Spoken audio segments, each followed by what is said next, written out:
E essa semana, a nossa rodada de entrevistas com os candidatos a prefeito de 11 municípios polo do estado contempla a cidade de Lucas do Rio Verde. Hoje está conosco aqui no estúdio o candidato a prefeito Otaviano Pivetta, do PDT. Amanhã, vamos receber o candidato Rogério Ferrarim, do PMDB. Bom, o candidato Otaviano Pivetta é empresário e tem como vice Miguel Vaz, do PPS.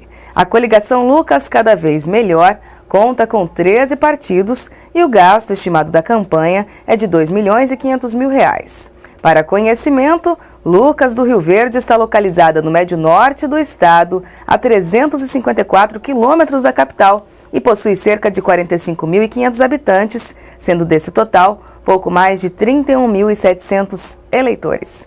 Bom dia, Otaviano. Seja bem-vindo ao RDTV. É um prazer. Otaviano, vamos falar um pouquinho, então, sobre a sua retomada à política. O que o levou a ser candidato novamente a prefeito de Lucas, já que já foi prefeito 2 vezes no município? Bom, o maior motivo foi que, primeiro, é a terra que eu amo. Lucas me acolheu há 30 anos atrás. Foi lá que eu desenvolvi os meus sonhos de agricultor, foi lá que eu criei minha família e foi lá que eu fiz minha história, que eu deixei registrada a maior parte da história da minha vida. E o que me fez aceitar o desafio de ser novamente candidato foi que o meu grupo político chegou a um ponto que, nos últimos dias antes da convenção, os nossos candidatos, os candidatos que nós tínhamos, resolveram recuar e eu fui convidado para aceitar e depois de muito refletir, eu resolvi aceitar. E hoje eu estou vendo que tomei a decisão correta, porque eu estou muito entusiasmado com esse desafio. Estamos iniciando uma campanha que está me dando muita alegria. E a pergunta é justamente sobre isso. Não causou nenhuma estranheza o fato do seu nome ter sido articulado da última hora, já que existiam outros pré-candidatos? Não, porque os outros pré-candidatos também pediram para mim aceitar, né? Então foi um consenso no nosso grupo, não teve nenhuma dissidência, foi uma coisa tranquila e eu conto com o apoio de todos os que eram pré-candidatos, de todo o nosso grupo tradicional que construiu o município de Lucas e um pouco também do que já foi oposição a mim está demonstrando apoio agora, o que me deixa muito confiante e muito tranquilo. Na sua carreira política, Otaviano, você também já foi legislador, já foi deputado estadual. Há alguma diferença entre o legislador e o executor? Qual aquele que te causa mais ânimo? Há uma diferença muito grande. Eu já sabia que existia quando vim para a Assembleia, mas eu não sabia que era tão grande. Então, eu sonhava que quando eu saí de Lucas com um mandato bem sucedido, fui secretário de Estado durante 6 meses, conheci boa parte do Estado. Secretário de Estado de Desenvolvimento Rural, isso? Isso mesmo. Que eu poderia, como deputado, contribuir, influenciando o governo com ideias, com projetos que pudessem replicar o modelo que nós fizemos lá em Lucas, que afinal de contas é um modelo reconhecido no Brasil todo. Mas nada disso eu consegui, a não ser o MT Legal, que é inspirado no Lucas Legal, que foi um programa de sucesso no Estado. Então, eu volto para o Executivo, tentando conquistar a confiança da sociedade para mais um mandato, até para matar a saudade dos bons tempos de ser prefeito, realizador, fazer coisas que as pessoas querem que sejam feitas, numa velocidade maior do que o normal, porque nós fazemos as coisas com rapidez, com eficiência, da mesma maneira que se faz na iniciativa privada. Talvez essa é a diferença que faz com que Lucas seja um município tão avançado, no meio de um cenário que não é tão legal assim, né? Como legislador, as coisas acontecem mais lentamente, então. Mais lentamente. Como chefe do Executivo Municipal lá em Lucas, e como candidato, tiveram pessoas que criticaram a sua transferência do seu título de eleitor para Cuiabá e depois retomada para Lucas novamente. O que você tem a dizer a essas pessoas? Isso foi uma atitude meio impensada minha mesmo. Eu vim morar para Cuiabá, fiquei aqui 5 anos, porque eu era deputado. E pensei em transferir o título para cá por sem refletir muito sobre o tema, porque eu não queria mais ser candidato lá em Lucas, eu não queria interferir na política local. Quando eu saí de Lucas em 2004, o Marino, que é o atual prefeito, era meu vice, né? Então ele ganhou, nós lançamos ele pelo nosso grupo, ele se elegeu, e é normal haver interferência do ex-prefeito. É muito normal, em todos os municípios que acontece isso, você vê. Então eu fiz para ficar fora do município, deixar ele tocar do jeito dele, para que a gente não tivesse intriga nenhuma, porque tem os que vêm falar as coisas e muitas vezes a gente de sangue quente vai querer interferir e isso causa danos muito grandes. Então eu fiz isso mais para garantir um comportamento adequado para esse momento que era o período em que o Marino iria ficar na prefeitura, os 8 anos que ele ficou, né? Fez um grande mandato, foi um grande prefeito. Eu avalizei na campanha dele, eu sempre dizia que ele seria um prefeito melhor do que eu, e ele realmente foi um grande prefeito, né? A sociedade aprova ele, mais de 90% de Lucas aprova a administração dele. Então está tudo bem, em nenhum momento brigamos, teve muitas provocações assim, mas continuamos unidos em torno dos grandes objetivos do município, estamos transformando o município, está se transformando numa potência, e é um processo que começou em 98. Quando o senhor assumiu? Eu assumi em 97, mas em 98 nós conseguimos rebaixar a energia, porque o município não tinha energia, e sem energia não dá nem para ligar o ar-condicionado. Ainda mais um município que aloca tantas indústrias, necessidade de energia. Então, eu conto que foi a partir daí que nós começamos a construção socioeconômica do município. Então, se você olhar no tempo, são 14 anos apenas. E já é a quinta maior economia do estado de Mato Grosso. Ia perguntar justamente isso para o senhor. Quais são as suas propostas de governo para manter Lucas no patamar em que se encontra hoje na economia do estado? O município vai dar um foco muito forte na qualificação de mão de obra, que é um dos problemas, talvez o problema mais sério que nós temos hoje. A própria BRF, que está lá instalada, tem um problema muito grande que não consegue ampliar a sua produção, dar mais escala na produção por falta de mão de obra. Então o município vai se dedicar à qualificação de jovens para o mercado de trabalho. Não só para isso, mas para outras atividades de vocação da região. Nós vamos investir forte na área de saúde, porque o Lucas hoje é um polo de um entorno que tem 8 municípios, né? E que a saúde é um problema de todos, né? Como é aqui de Cuiabá também, do estado de Mato Grosso. Nós somos um estado que ainda sofremos muito a insegurança sobre a saúde, principalmente quando se trata de média e alta complexidade. É o acúmulo de atendimentos na região. Então nós vamos investir nesse setor, atrair investimentos públicos e privados, para poder atrair mais profissionais de especialidades e transformar Lucas num polo de prestação de serviços de saúde, de educação, né? Um polo de comércio. O comércio está se fortalecendo muito, nós queremos incentivar para que o comércio seja um comércio que possa fornecer a região toda, né? O senhor é um representante da agroindústria. Teria algum investimento nesse setor? A agroindústria, nós temos a cadeia do milho, que precisa ser melhor aproveitada. Hoje o Lucas e seu entorno produzem em torno de 5 milhões de toneladas de milho, né, de safrinha, e o que está sendo transformado lá é cerca de 1.200.000 toneladas, pela BRF e pela Perdigão, pela BRF em Mutum e Lucas. Um setor que está sendo estudado e provavelmente nós vamos atrair para Lucas é a produção de etanol à base de milho. Então, talvez seja o próximo passo para aproveitar melhor e agregar valor na cadeia do milho. E tantas outras coisas que tem para fazer, né? Há outras frentes da economia que podem ser revistas e criar um potencial econômico além da própria agroindústria? Se nós tivéssemos mão de obra, sim. O grande problema hoje é a falta de mão de obra. Quais seriam essas áreas? Se nós precisar mão de obra, tem que atrair de outros estados. Nem no Mato Grosso não tem. Lucas é uma colônia hoje e que tem muita gente daqui da Baixada Cuiabana, Rosário, Nobres, Diamantino, Alto Paraguai. Tem muita gente de Pernambuco, do Maranhão, do Piauí.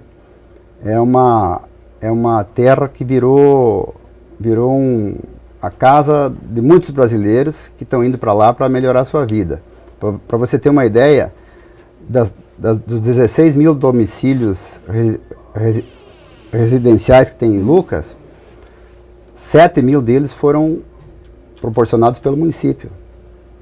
Então não é uma cidade de burguês, como costuma se dizer. É uma cidade de operários.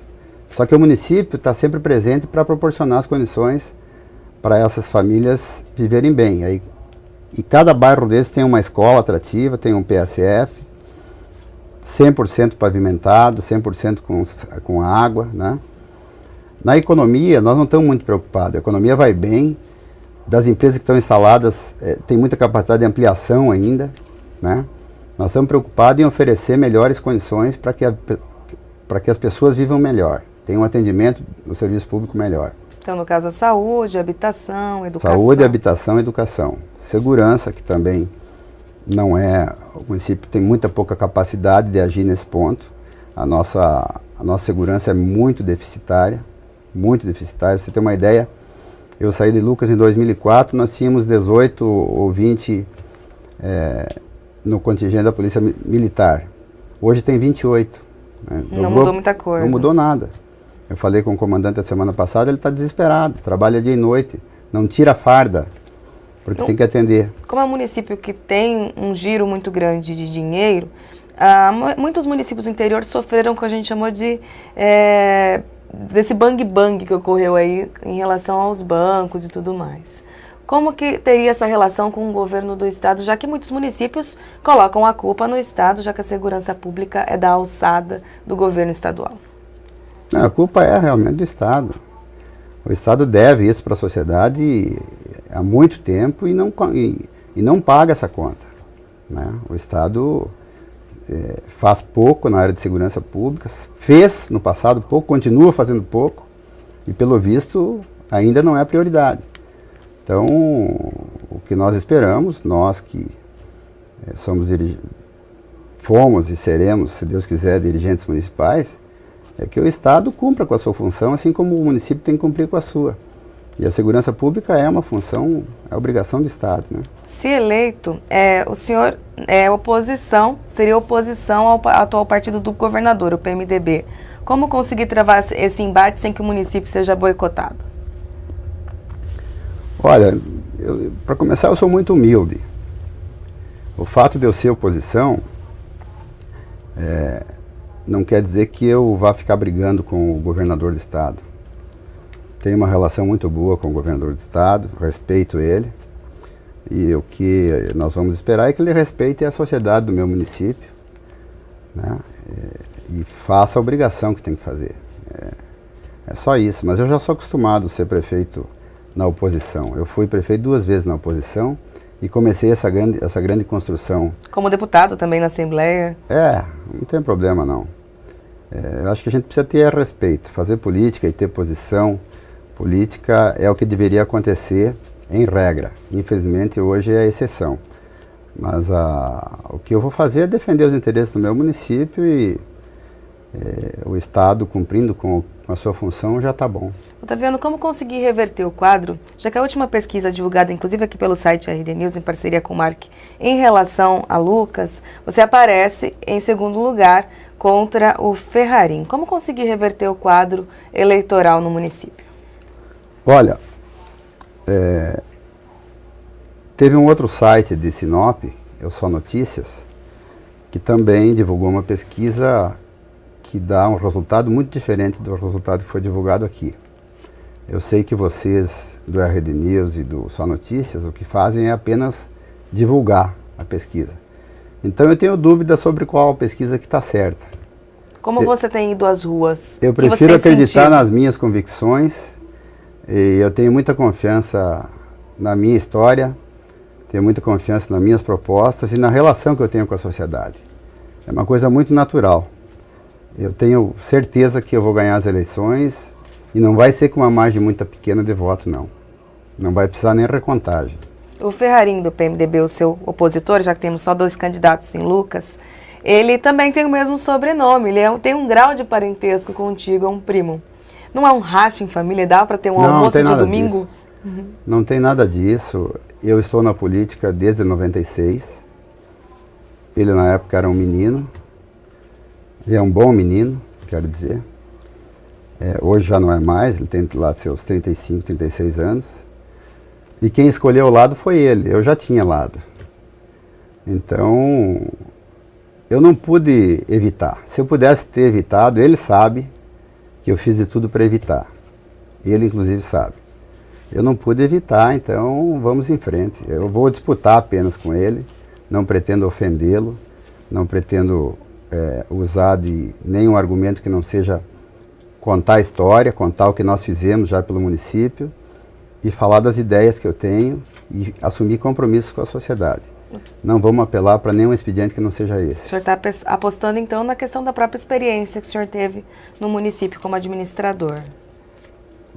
Também, mas estou apostando no futuro. As pessoas me conhecem e sabem do que eu sou capaz de fazer para revolucionar, para quebrar paradigma, para surpreender positivamente. Quer dizer, a sociedade me conhece. Eu tenho fama de ousado e de realizador. Então, não estou cansado, estou em plenas condições e com a experiência que adquiri até aqui, fazer muito mais e melhor do que já fiz no passado. O senhor também é uma liderança do PDT, né, do partido que o senhor é filiado. Em Cuiabá, o senhor arriscaria falar como que está a questão com Mauro Mendes, inclusive, que o senhor já foi candidato com ele ao governo, aposta na eleição dele? Eu conheço bem o Mauro Mendes, que a gente andou junto aí durante 3 meses na campanha em 2010. de 2010. Eu gostaria muito de ver o Mauro Mendes gestor público. Eu acho que a sociedade de Cuiabá está tendo essa oportunidade novamente agora e, pelo que tudo indica, vai eleger o Mauro Mendes. E se isso acontecer, eu tenho certeza que vai ser um marco na história de Cuiabá. Ele é muito bom, ele é um sujeito preparado, tem espírito público, trabalhador como poucos. Eu tenho certeza que a sociedade cuiabana faz um belo negócio em votar no Mauro Mendes. Não tem como não falar de eleições municipais pensando nas eleições a governo, uma vez que 2014 parece ser um ano decisivo para a questão do executivo estadual. Mauro Mendes elegendo a Cuiabá, vai ter uma projeção. E Pedro Taques, como que fica nesse cenário? Nós teríamos que perguntar para o Pedro. Mas nós estamos consolidando um grupo político, né? Então, tem muitas pessoas boas e vão vir outras pessoas boas. O Mauro tem compromisso com Cuiabá a partir do momento que ele for eleito aqui. Ele repetiu várias vezes para todos nós que o sonho dele era ser prefeito mesmo, que é o que ele quer, ele está aqui, ele gosta daqui. E ele não vai arredar o pé de Cuiabá, né? O Pedro é senador da República, com projeção nacional. É uma pessoa que eu sempre dizia que nós íamos ter orgulho dele, estamos tendo orgulho dele.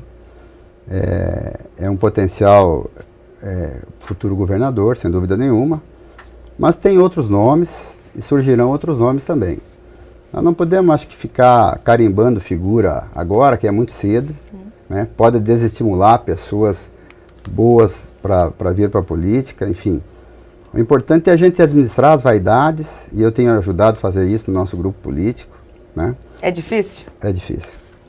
Administrar as vaidades e pensar no coletivo, pensar no que nós podemos produzir de bom para transformar a nossa sociedade, para melhorar a vida das pessoas. Isso é que tem que prevalecer. E muitas vezes não é fácil colocar isso como prioridade, né? Se eleito, no dia 1º de janeiro de 2013, qual seria o primeiro ato que o senhor tomaria? 1º de janeiro de 2013? 1º de janeiro é feriado, né? É feriado. Então eu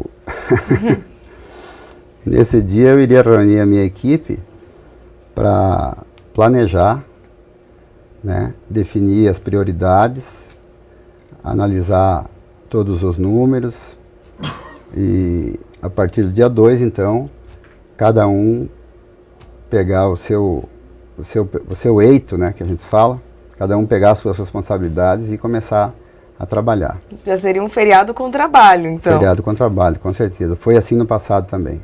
Tá certo, então, Otaviano, obrigada pela presença aqui no RDTV. Eu que agradeço. Muito obrigado. Obrigado, senhor. Bom, e a edição desta terça-feira vai ficando por aqui. Mas continue conosco no portal rdnews.com.br. Aqui você encontra as principais notícias dos bastidores da política mato-grossense. Acesse, informe-se. E um dos destaques de hoje é o fato de a Justiça acatar uma ação civil pública por ato de improbidade administrativa movida pelo Ministério Público de Rondonópolis contra o ex-prefeito de São José do Povo, Florisberto Santos de Oliveira, e o empresário Marcos Itacarambi.